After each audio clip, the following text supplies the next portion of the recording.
பங்குச்சந்தை பகுப்பாய்வில் நேரலையில் கூறப்படும் காணொளியை காண வந்த அனைத்து நண்பர்களுக்கும் வணக்கம்.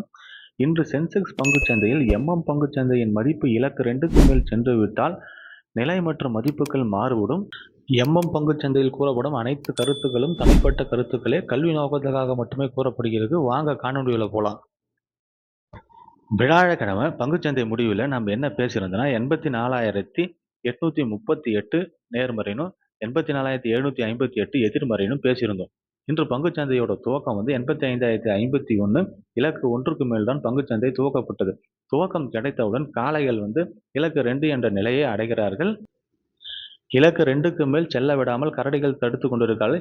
இலக்கு 2க்கு மேல் சென்று விட்டால் பங்குச்சந்தையின் மதிப்பு நிலை மற்றும் மதிப்புகள் மாறுபடும்.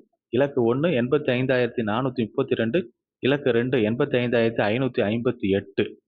பங்குச்சந்தையில் கூறப்படும் நிலை மற்றும் மதிப்புகள் உங்களுக்கு பிடித்திருந்தால் உங்கள் கருத்துக்களை கருத்து பெட்டியில் பகிர்வும். நன்றி.